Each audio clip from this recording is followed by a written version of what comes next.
Shalom Bapak Ibu Saudara. Renungan kita pagi hari ini kita mau melihat bagaimana tujuan Yesus datang ke bumi untuk menegakkan kerajaannya dan bahwa kerajaannya itu akan menaklukkan segala sesuatu. Nah, mari kita baca dulu dari Yesaya pasal 9 ayat yang ke-7 ya. Saya pakai versi ILT karena ini lebih kelihatan ya terjemahannya. Dalam hal perluasan pemerintahannya, perluasan kerajaannya ini maksudnya, dan dalam hal damai sejahtera, tidaklah berkesudahan di atas tahta Daud. Jadi artinya Mesias ini nubuat tentang kelahiran Raja Damai yaitu Yesus itu, ya. Dikatakan dalam hal perluasan ya. Artinya kerajaan Kristus itu akan terus memperluas diri ya, pemerintahannya itu dan menaklukkan segala sesuatu ya. Bahkan karena Yesus Raja Damai ya berarti damai sejahteranya juga terus sampai ke ujung-ujung bumi sampai segala sesuatu ditaklukkan. Nah, ini yang mau kita renungkan ya. Karena dalam Kekristenan jarang diberitakan bahwa keselamatan itu justru akan menegakkan kerajaan Kristus di bumi ini dan akan menaklukkan segala sesuatu. Itu dia kabar baik kerajaan surga yang diberitakan dalam seluruh perjanjian baru. Bahkan perjanjian lama juga tentu menubuatkan itu ya. Nah, mari kita melihat dulu dari awal supaya kita tahu sebenarnya rencana Bapa itu apa itu ya bagi manusia, bagi kita ini ya. Nah, kita tahu dalam Kejadian 1, kita ambil aja di ayat yang ke-28 ini langsung ya. Beranak cuculah, beripat gandalah dan penuhilah bumi dan taklukkanlah itu. Taklukan ini istilah Ibrani kabas, artinya menginjak ya. Bring into bondage. Taklukan ya.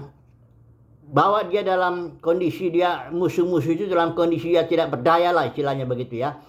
Nah, ini tujuannya Bapa di sorga. Tapi untuk menggenapi ini kita harus menjadi serupa dan segambar dengan dia.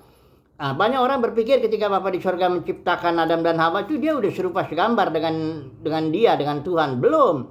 Adam Hawa itu masih dalam kondisi innocence, dia belum makan pohon pengetahuan, belum makan pohon kehidupan yang membuat dia menjadi serupa dengan Elohim. Dia masih perlu diproses. Di Taman Eden itu proses, dan prosesnya itu 2 pohon. Nah, 2 pohon ini perlu dimakan dua-duanya ya. Jadi kejatuhan Adam itu sebenarnya rencana Bapa. Kalau kita baca dari Roma pasal 8, kejatuhan manusia itu bukan membuat Bapa di sorga kaget, memang itu rancangannya. Coba perhatikan ya, saya baca ini ya. Roma pasal 8 ya. Karena makhluk ciptaan itu telah ditundukkan kepada kesia-siaan bukan karena kehendaknya sendiri. Perhatikan ya, makhluk itu jatuh ke dalam alam kesia-siaan, alam maut itu bukan karena kehendaknya sendiri, tetapi karena Dia yang telah menundukkannya. Jadi siapa? Bapa di surga memang merancang Adam jatuh dulu ya. Tapi atas dasar pengharapan ya.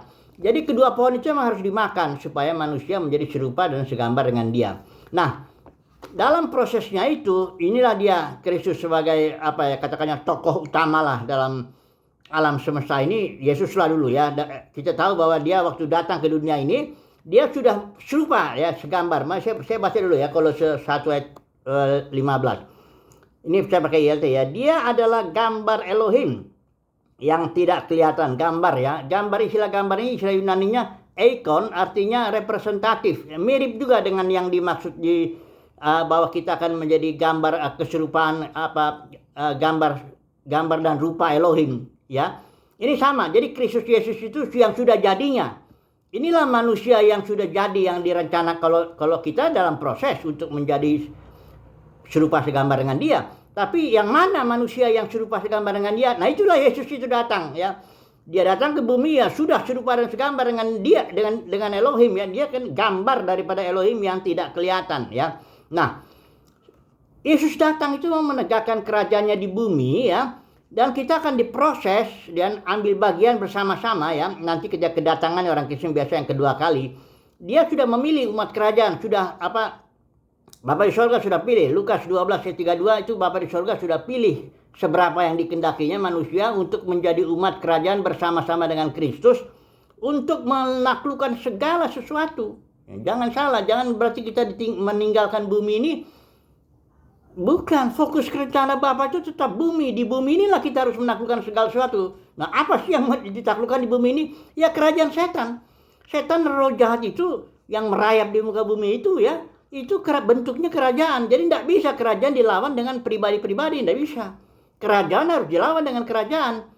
Nah, jadi kerajaan gelap, bela katakan begitu ya, harus dilawan dengan kerajaan terang. Ya, jadi kita nggak bisa lawan iblis satu orang gitu begitu, nggak bisa. Kita harus menunggu datanglah kerajaanmu Tuhan, tegakkan di bumi. Nah, barulah kerajaan itu, kerajaan Kristus itu, itulah yang akan menaklukkan sampai tuntas. Nah, ini juga kalau kerajaannya itu nggak tuntas menaklukkannya, ya berarti kalau misalnya masih ada neraka kekal, ya iblis masuk di situ, orang disiksa di situ, itu tanda kita nggak ngerti kabar baik kerajaan sorga. Nggak begitu, kerajaan sorga akan menaklukkan dari alam sorgawi, alam bumi nih sampai alam bawah bumi, takluk semuanya. Musuh terakhir, 1 Korintus 15 itu bilang, katakan musuh terakhir itu ditaklukkan maut. Maut itu ingat ya, upah dosa, ya suatu jenis kehidupan, yaitu maut itu yang dikuasai iblis. Jadi maut itu orang yang dalam maut itu beraktivitas semua, berpikir itu, bahkan dia tahu yang baik dan yang jahat, itu alam maut ya. Nah, manusia itu kan dikuasai oleh iblis, maka dia nggak bisa percaya Yesus ya. Banyak orang pikir keselamatan itu soal keputusan manusia, soal respon manusia. Bukan. Keselamatan itu soal peperangan. Siapa yang berotoritas di situ? Kalau Yesus bilang aku berotoritas surga di bumi, nah dia yang menentukan itu keselamatan. Kalau Yesus bilang selamat kau, selamat. Jadi bukan nggak ada urusan dengan manusia. Manusia udah diperbudak iblis kok, udah jatuh dikuasai iblis kok. Kerajaan setan udah menguasai dia. Bagaimana lagi disuruh merespon? Udah jadi budaknya, udah diikat ya, nggak bisa. Nah jadi Kristus itu datang, puji Tuhan lah ya. Nah sebenarnya kita tunggulah ya, datanglah kerajaanmu, datanglah Tuhan Yesus ya, tegakkan kerajaanmu di bumi ya. Itu yang kita disuruh kan, berdoa seperti itu. Nah ketika dia datang, nah disitulah kita tampil bersama dengan Kristus, dipermuliakan bersama-sama dan bekerja di bumi ini dengan tubuh kemuliaan tentunya ya. Menaklukkan segala sesuatu. Kerajaan Kristus itu tak berkesudahan terus ya. Kerajaan terang yang saya tahu, kalau terang itu kecepatannya bisa sampai 300.000 km per detik. Dan terang itu terus dia menghantam gelap itu ya. Jadi kalah lah ya, musuh terakhir yang ditaklukkan iblis kalah ya. Nah setelah kalah itu barulah Kristus menyerahkan kerajaannya. Dan 1 Korintus 15 bilang Bapa menjadi semua. Dalam semua, artinya Bapa bisa mengekspresikan dirinya di dalam dan melalui semua manusia.